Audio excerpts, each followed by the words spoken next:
PV diaqramı təsvir edilib, qazın gödüş hesablanmışlar. Həmişə işin düsturu bilirsiniz ki, P delta V-dir, yəni vurmadır, hasildir. Bu hasildə isə siz tapmaz bu qrafikin, baxın bu 1-dən 2-yə gedən xəttin altında qalan bütün fiqurun sahəsi. Kiçik deməli, bu trapeziyada kiçik oturacaq 100, böyük oturacaq 300. Bölünsün 2, vurulsun delta V, unutmayın, delta V yazmalısınız, yəni 0,2 mənfi də ola bilərdi o.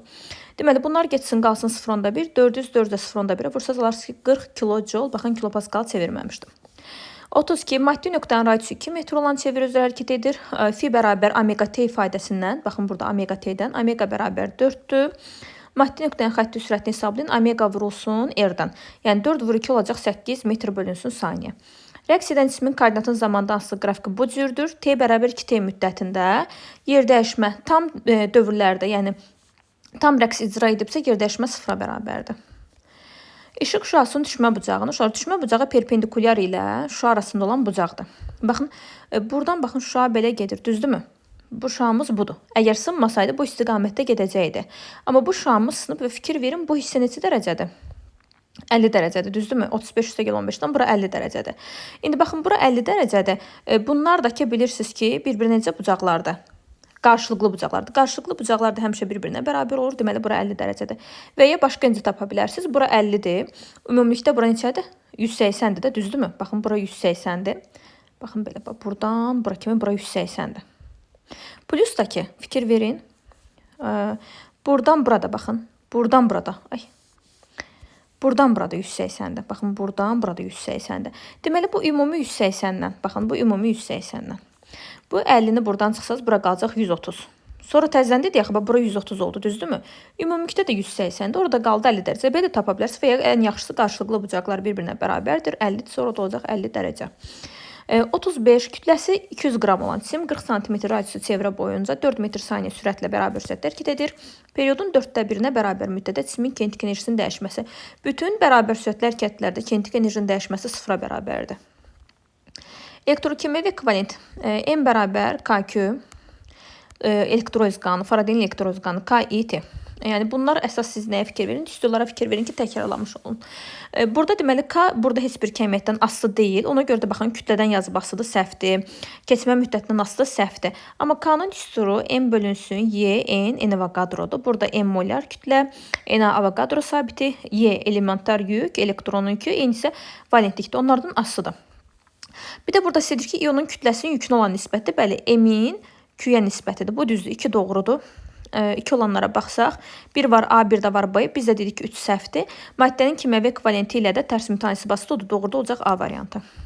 Üfüqi səthi üzərindəki bircin stirin, bircin stirin bir ucuna diametr şəkildəki kimi bağlanmışdır. Diametrin göstərişi minimum 120 Newton olduqda, minimum 120 Newton olduqda, minimum 120 Newton olanda, bu tir qaldırırsa əgər, tir qalxırsa, onun çəkisi nə qədərdir? Göstərişidir minimum 120 Newton olanda tir qalxır. Yəni bundan yuxarı göstərişdə də qalxır. Amma deyir ki, sırf 120 olan kimi artıq bu başlayır onu qaldırmağa. İndi uşaqlar nə edirsiniz? Buradan bir tarazlıq nöqtəsi qoyursunuz. MG-sini atırsınız bura. Çünki əgər buradan təsir etsə dinametri, deyərdik ki, o da 120-dir. Amma burada artıq qola baxmaq lazımdır. Ümumi qolunuz L, MG ortaya düşdüyünə görə L bölü 2. İndi başlayırsınız. 120 vurulsun L bərabərdir. MG vurulsun. L bölünsün 2. L'lər getdi.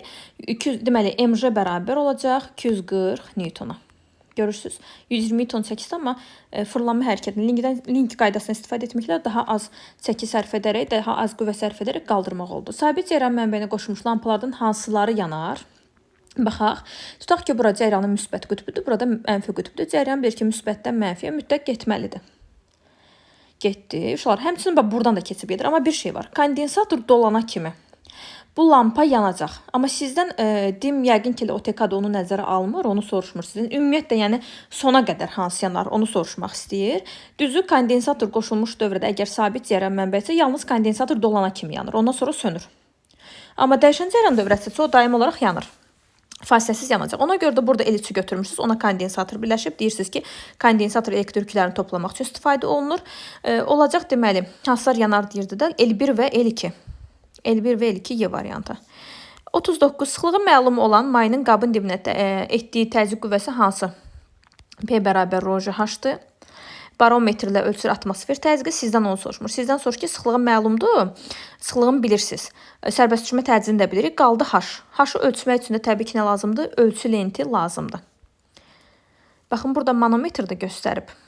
Amma sizdən soruşur ki, sıxlığın məlum olan mayının qabın dibinə etdiyi təzyiq... Qüvvəni soruşur. Üzrlü sayın uşaqlar.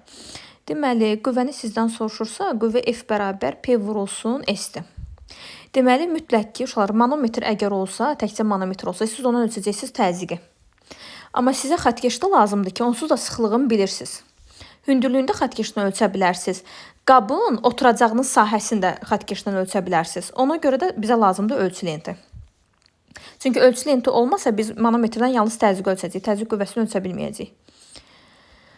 Daha sonra 40-da keçirici konturdan keçən maqnit selinin zamandan asılı tənliyi bu cürdür. Hansı qrafik bu konturda EHQ-nın modulunun zamandan asılı?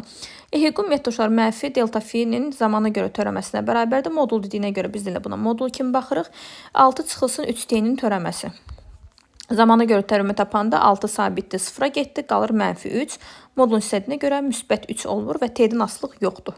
Əgər 3t alsaydıq, t-dən düz asılı götürə bilərdiniz. 41. Sarğacın maqnit səsinin enerjisinin maqnit selinin asılı qrafiki verilmişdir. İnduktivliyini hesablayın. W bərabərdir. Fi kvadrat bölünsün 2L. Buradan L bərabərdir. Fi kvadrat bölünsün 2W. Bərabərdir. Fi kvadrat, yəni 0,16. 0,16. Bölünsün 2 vurulsun. W 0-dan baxın 14 uyğun götürürəm. Kvadrat oldu 0,16. Bölünsün 2 vur 0,4. Deməli uşaqlar nə baş verir? 2-ni vuranda 0,4 olur 0,8. 0,16 ilə 0,8 ixtisar gedir. 16 ilə 8 getsə 2 də qalacaq B variantı. Rəqs konturunda harmonik elektromaqnit rəqsləri baş verir. Hansı fiziki kəmiyyətlər zamandan sonra dəyişir? Tam enerji demişik dəyişmir. Əgər harmonik rəqssə biri digərinə çevrilir. Yəni tam enerji qorundu orada. Deməli, induktivliyi ilə tutum heç vaxt dəyişməz. Onunla işiniz yoxdur. Tezliyi period dəyişmir. Amplitud qiymətlər dəyişmir. Amplitud tam qiymətlər yəni dəyişmir. Amma digərlərini götürəcəm. Məsələn, kondensatorun yükünü götürürəm. İnduktivlik dediyi dəyişmir. Tutum dəyişmir. Tezliyi dəyişmir. Bir də cəyran şiddətini götürürəm. 1 və 6 B variantı. Bu səhv etmirəmsə B-dir. Müsbət Q yükü bir cins elektrik sahəsində qapalı trayektoriya boyunca hərəkət edir. Hansı hissədə sahənin gördüyü iş müsbətdir? Deməli, uşaqlar, müsbət yükə təsir edən qüvvə sahə istiqamətində olur. Müsbət yükə təsir edən qüvvə sahə istiqamətində olur. Çünki bu hissə müsbətdir, bura mənfidir. Müsbətə təsir edən qüvvə də mənfiyə doğru yönələr. İndi müsbətə təsir edən qüvvə sahə istiqamətində olduğuna görə, baxın, hər yerdə müsbət yükü hara qoysaq, qüvvə olacaq sahə istiqamətində. Müsbət yük sahə istiqamətində. Əgər qüvvə ilə yerdəyişmə eyni istiqamətlidirsə, iş görə olacaq müsbət. Perpendikulyarsa, baxın, burada B-dən C-yə və A-dan D-yə perpendikulyarda olacaq 0. C-dən D isə mənfi olacaq. Çünki əks istiqamətdə oldu yerdəyişmə ilə qüvvə. Deməli, sizdən müsbət soruşur, yalnız və yalnız AB. Daha sonra uşaqlar, yarımkeçirici kristala akseptor aşkar daxil etdikdə kristal elektronların... Akseptor aşkar, yəni valentliyi kiçik olan bir element. Valentliyi kiçikdirsə, bu olur akseptor aşkar, yəni deşiklərin sayını artırırıq. P-tip yarımkeçiricilik yaranır, 2 və 3. Y variantı. Hansı halda cismə təsir edən ağırlıq qüvvəsinin işi mənfidir? Ağırlıq qüvvəsi şaquli istiqamətdə aşağı yönəlir. İşinin mənfi olması üçün hərəkət yuxarı doğru olmalıdır. Şaquli yuxarı qaldırılır. Aşağı indirəndə müsbət iş görür, üfüqi istiqamətli gördüyü iş 0-dır. Deməli, şaquli yuxarı qaldırılır, yalnız bir C variantı. 46. Sabit gərginlik mənbəyinə qoşulmuş müstəvi kondensator enerjisi 120 millijol qoşulmuşdu U konstantdır. Ona görə də enerjinin C kvadrat bölü 2 düsturunu yazırsınız. Və C-nin də yerinə epsilon 0, S böl D yazırsınız.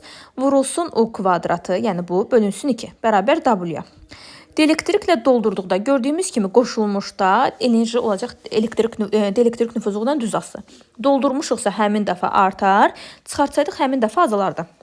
6 olan dielektriklə doldurduğumuza görə 6 dəfə artacaq, olacaq 720 millijol. Hardadır 720? Sizdən onu soruşmur. Demir, neçə olacaq? Deyir, nə qədər artar? 720 millijol oldu. Əvvəl 120 idi. Nə qədər artar? Topuda da var bu sualınız. 720 çıxılsın. 120, 600 millijol. Uşaqlar, diqqətli olun. Yəni, sual axıra kimi oxumaq lazımdır. Belə səhvlər etməyin. Sonra 47. Kütlələri M1 və M2 olan cisimlər tərpənməz blokdan asılmışdır. İpdə yaranan T gərilmə qüvvəsini hesablayın. Uşaqlar, hesablayaq. Həm burada, həm də burada yaranan T gərilmə qüvvələri bir-birinə bərabərdir və sizin hazır düsturunuz var ki, M1, M2 bölünsün M1 üstə gəlinsin M2 vurulsun J-yə. Eynidir, yəni fərq yoxdur. Amma sizdən buradakını sorursaydı ikisini də cəmləyəcəydiniz. Sürtmədəki nəzərə alınmır. Aha, yerinə qoyaq. 2 vurulsun 2, vurulsun 3, bölünsün 5, vurulsun 10. Deməli, burada 2-ni 2-yə vursaq olacaq 4, 4-ü 3-ə vursaq 12, 12-ni də vursaq 2-yə olacaq 24 Newton A variantı. 48 Newton böl kiloqram hansı fiziki kəmiyyətin vahidi noğudur? Qravitasiya intensivliyi olar J bərabər F bölü M-dir. Newton bölünsün kiloqram. Xətti sürətin vahidi metr bölünsün saniyədir. Yəni o Newton böl kiloqrama uyğun gəlmir. Newton böl kiloqram təcillərin vahididir. Sərbəst düşmə təcili olar. Bitdi. 1 və 3. Daha sonra bir cins maqnit sahəsinin induksiya xəttlərinə perpendikulyar istiqamətdə daxil olan ionun sürətini azaltdıqda dövrətmə periodu və mərkəzə qaçma təcili. Period, tezlik, dairəvi tezlik sürətdən, impulsdan, kinetik enerjidən və radiusdan, əyrilik radiusdan asılı deyil, dəyişməz. Daha sonra mərkəzə qaçma təcili isə MA bərabər QVB-dən. Sürətini əgər artırmışıqsa, sürəti azaltmışıqsa o da azalar. Deməli, sürət bir cins maqnit sahəsi yükünə işimiz yoxdur, kütləyə əldə etməmişik, təcillə də sürət düz mütasibəsidir. Dəyişməz və azalar Y variantı. Uclarındakı gərginlik 8 volt olan düz naqil induksiyası 0,4 Tesla olan bir cins maqnit sahəsinin induksiya xəttlərinə perpendikulyar yerləşdirilmişdir. Naqilin uzunluğu 0,3 metr, müqaməti 2 ohm olarsa ona təsirdə amper qüvvəsini hesablayın. Amper qüvvəsinin üstürü ELB-dir. İğni verməyibsə, amma İğnin yerinə U bölər verib. ELB. U bölər, yəni 8 volt bölünsün R, 2 ohm. Olacaq 8 bölünsün 2, gəlin buradan yazaq. 8 bölünsün 2, vurulsun L, 0,3. Maqnit induksiyası nə qədər idi? 0,4 Tesla. Aha, deməli uşaqlar 8-i 2-yə böldünüz oldu 4. 4-ü 0,3-ə vursaz olacaq 1,2. 1,2-ni də 0,4-ə vursaz olacaq 0,48 Newton. Onu da sizə verib 480 milli Newton kimi. Baxın, 0,48 Newton sizə milli ilə verib. Milli nə deməkdir? 10 üstü mənfi 3-ə vurmaq, düzdürmü? Bunu biz 480 yazıb 10 üstü mənfi 3-ə vursaq, eyni ifadəni almış olaraq, yəni A variantına. Maddi nöqtənin koordinat tənliyi verilib. X oxu üzrə proyeksiyası nəyə bərabərdir təcilin? Təcil bilirsiniz ki, 2 qat törəməsidir. 2 qat törəmə tapsaq, deməli AX-ın 2 qat törəməsinə bərabərdir zamana görə. Gəlin 2 qat törəmə tapaq. 2 qat törəmə tapanda birinci dəfə olacaq, deməli mənfi 10 üstə gəlinsin 6T. Bir dəfə də bundan törəmə tapaq. Olacaq elə 6, deməli müsbət 6 və ya bilirsiniz də yəqin ki, burada olan kəmiyyətimiz təcildir və təcili tapanda 3-ü 2-yə vurmaq lazım idi 6. Sabit temperaturda havanın nisbi rütubətini 20% azaltdıqda havanın müəyyən həcmində olan su buxarının kütləsi. Deməli, M bərabər idi PMV bölünsün RT. P-nin də yerinə F bərabər P böl P0 vurulsun 100%-dən. Deməli, buradan P bərabərdir F P0 böl 100-ə. F P0 böl 100. P-nin yerinə yazdım. Bir də var MV böl RT. Onu da lap yaxşı yazaq buradan. MV bölünsün RT. Görürsünüz ki, M-lə F düz mütasibəsidir. Nisbi rütubət 20% azalıbsa, 20% azalmaq nə deməkdir? 100 çıxılsın 20 bölünsün 100. Yəni 80 bölünsün 100. Daha sonra sıfırlarımız getdi. Hər tərəfi 4-ə aparsaq 2. 2,5. Yenə 2-yə ixtisar aparsaq 1 bölünsün 1,125. Deməli, 20% azalmaq 1,125 dəfə azalmaq deməkdir. Kütlə də onun kimi 1,125 dəfə azalacaq. Exolotdan göndərilən siqnal 0,8 saniyə sonra dənizin dibindən əks olunaraq qəbul olunur. Ultrasəsin suda sürəti bu qədər olarsa, dərinliyini hesablayın. H bərabər, bu sual yaman çox axır vaxtlar istifadə olunur. H bərabər VT vurulsun 2-dir. T ona görə bölürük 2, çünki səs gedir, bir də qayıdır. Bizə bunun getdiyi məsafə yox. Bizə lazımdır, sırf bunun hündürlüyü lazımdır. Ona görə 2-yə bölünür. 0,8 vurulsun 1500 bölünsün 2. Vurulsun 1500. Bölünsün 2. 1, 0,4. Vergülümüz də getsin. 4-ü də vuranda 150-yə olacaq 600 metr.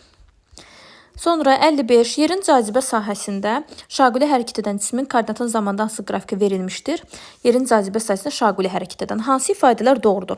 Cisim şaquli yuxarı atılmışdır. Bəli, cisim şaquli yuxarı doğru atılıb. Ona görə ki, cisim əvvəlcə yavaşlayan cazibə sahəsində nə deməkdir? Ağırlıq qüvvəsinin təsiri altında, yəni. Deməli, yuxarı qalxıb, sonra isə təzədən həmin məsafəni geri qayıdıb. Cisim müəyyən hündürlükdən şaqilə atılmışdı. Yox, müəyyən hündürlükdən atılsaydı y0 0 olmazdı. Yəni müəyyən bir nöqtə verərdi bura, sizə müəyyən bir qiymət verərdi.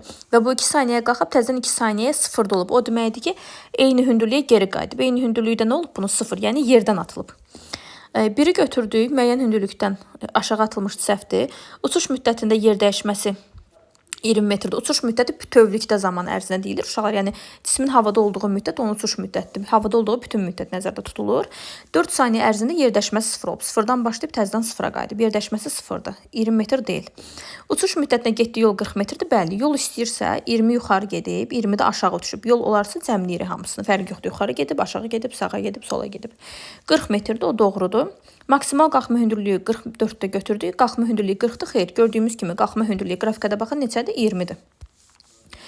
56-da 100 metr saniyə sürətlə uçan 0,4 kiloqram kütləli cisim 2 hissəyə parçalanır. Kütləsi 0,4 kiloqramdan böyük hissə 200 metr saniyə sürətlə əvvəlki istiqamətdə uçur. Kiçik hissənin sürətinin modulunu hesablayırlar. Deməli, impulsun saxlanma qanunu burada ödənməlidir. Yəni istiqaməti və qiyməti olduğu kimi qalmalıdır.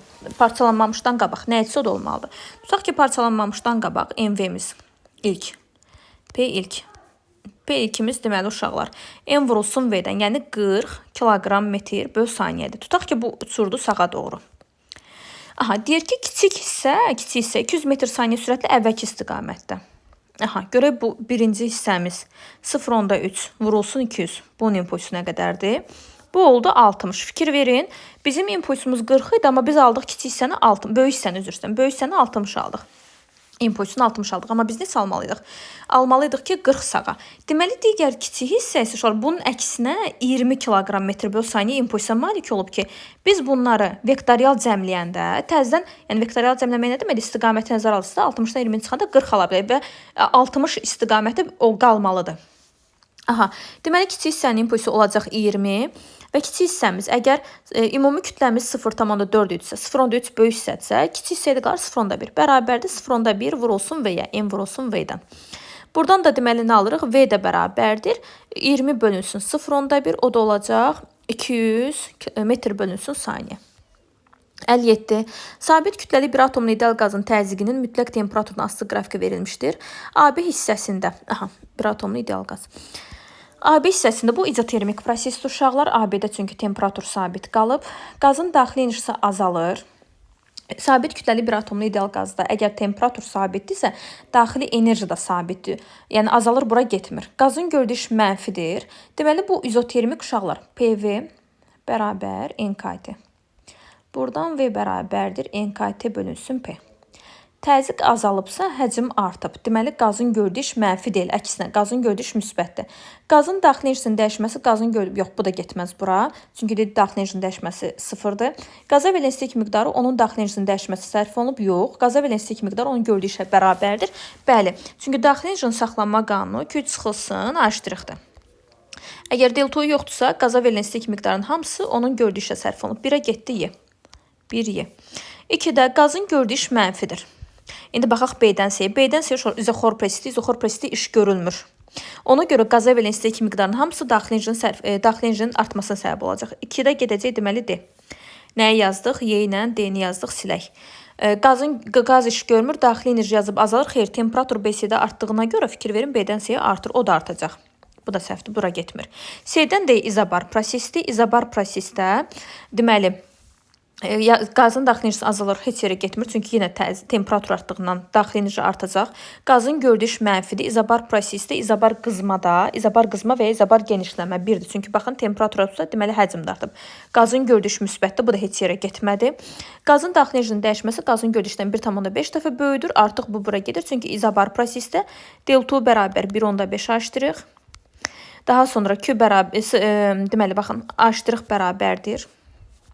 Bir saniyə. H' bərabərdir 0,4 Q-dür. Delta U da bərabərdir 0,6 Q.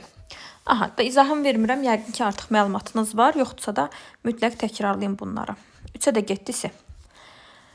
58 verilmiş kütləli ideal qazın sıxlığının temperaturdan asılı qrafiki verilib. B və C hallarına uyğun qiymətləri təyin edib qazın təzyiqinin temperaturdan asılı qrafikini qurun. Aha. Deməli sıxlığın temperaturdan asılığı verilib. Sizdən istəyir təzyiqin həcmdən. Baxaq. AB prosesində Rho-nun T-dən asılığını tərs verib. Əgər Rho T-dən tərs asılsa, yəni nə Rho sabit qalmayıb, nə də T sabit qalmayıb. Rho sabit olsaydı olardı izoxor. T sabit olsaydı olardı izotermik. Heç biri deyilsə bir nə qaldı? İzobar qaldı. İzobar prosesdir, deməli təzyiq sabitdir. Təzyiq sabitdir, amma deməli bizə lazımdır ki, bunun qiymətini tapmaq ki, qiyməti nədə sabit qalıb, onu tapmaq lazımdır. Deməli uşaqlar, Rho bərabər P-in bölünsün RT. Buradan da P bərabərdir Rho RT böl M. Rho RT bölünsün M. Baxaq görək P nəyə bərabərdir? A-dan B-yə uşaqlar. Deməli biz tapırıq təzyiqimizi. Burada deməli təzyiqin qiymətini tapmaq üçün A nöqtəsində tapırıq, düzdür istəmişlər. A-dan B-yə təzyiq dəyişməyib. A-dan B-yə təzyiq dəyişməyib dedik və A nöqtəsində təzyiqin qiymətini tapaq. Deməli A nöqtəsində təzyiqin qiymətini tapanda Rho-nu Rho RT böl M-dir. T-yə vurmaq lazımdır. A-da da B-də də vursaq eyni qiymət çıxmalıdır. Gəlin baxaq. A-dan B-yə deməli 2P0 vur T0-dır. 2 Rho 0 vur T0-dır. Elə B-də də eyni şeydir, dəyişməyib. Fikir verirsiniz. Deməli bizdə olacaq Rho 0 T0-a 1P0 desək, 2 Rho 0 T0 olacaq 2P0. Əslində versəydilər başlanğıc qiymətin məsələn nənəsi ifadəsi o lap yaxşı olardı, eybi yox. Deməli birinci halda A-dan B-yə, yəni həcm belə deyək də A-dan B-yə bura qoyaq A, burada qoyaq B. Bura A, burada B olsun. Daha sonra fikir verək. Yəni həcmin 2 dəfə artması ilə temperaturun 2 dəfə artması bir-birinə uyğun gəlir. Ona görə A-dan B-ni 2 dəfə artma götürdüm. Aha. Sonra B-dən isə izoxor prosesdir. İzoxorda da uşaqlar, baxın özümüz də əvəzləməyimizə baxaq ki, 2 Rho 0 T0-a biz 2P0 dedik. Deməli B-dən C-yə isə fikir verin. Sıxlıq sabitdir, izoxor prosesdir. Temperatursa artır. İzoxorda da əgər sıxlıq sabitsə P ilə T düz mütənasib olaraq dəyişmiş olacaq. Amma həcm sabit qalır. Rho, N və konstantdır izoxorda. Deməli həcmi sabit götürürük, amma belə deyək də burada artıq uşaqlar temperatur 2 dəfə artdığından təzyiq də 2 dəfə artmalıdır. Görürsünüz, burada ilk vəziyyəti verməyib, ona görə də belə çaşqınlıq yaranır. Nə mənada ki, ilk vəziyyəti verməyib? Məsələn, bizə verə bilərdi ki, ilk anda təzyiq bu qədərdir. Biz onu uyğun tapa bilərdik ki, bəlkə də verib, amma mən görmürəm. Yoxsa A nöqtəsini, bura qoyub da uşaqlar A nöqtəsini, elə bilirəm. Kimsə onu çəkib. Aha. Deməli, uşaqlar, üzürlü sayım burada veribmiş. Fikir vermirəm heç. Aha.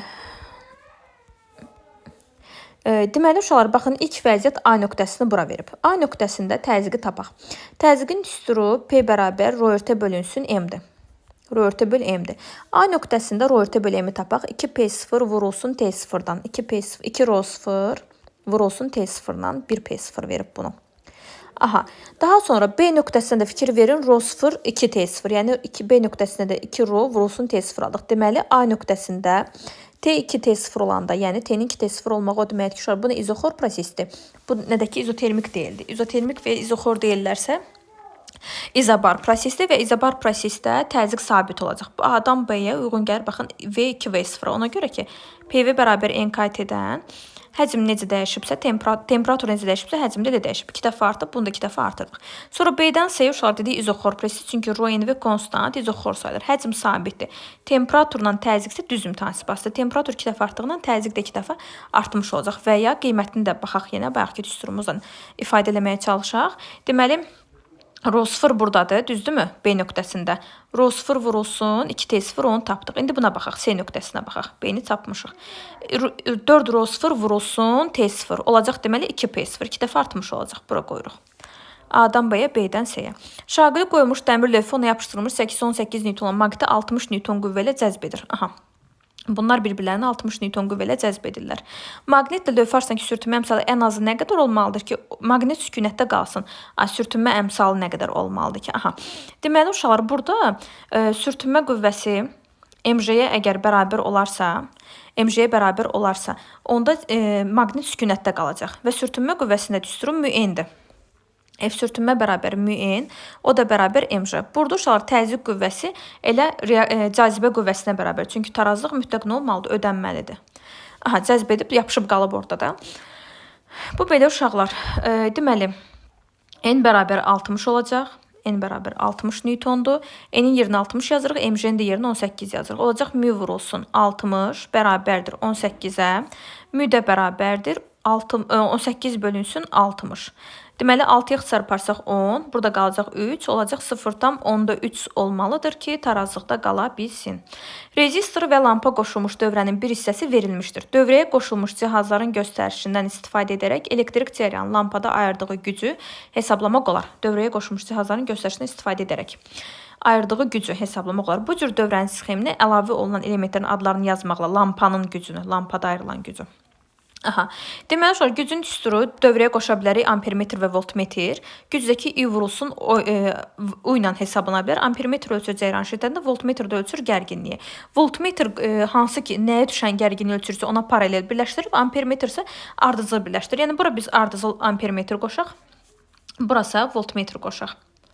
Aha, deməli uşaqlar, voltmetrin köməyi ilə lampaya düşən gərginliyi ölçəcək. Ampermetr vasitəsilə isə dövrdən keçən cəryan ölçür. Ardıcıl birləşmədə fərqi yoxdur. Yerdən də, buradan da fərq eləmir. Ondan sonra I vur ifadəsi ilə siz hesablayabilirsiniz.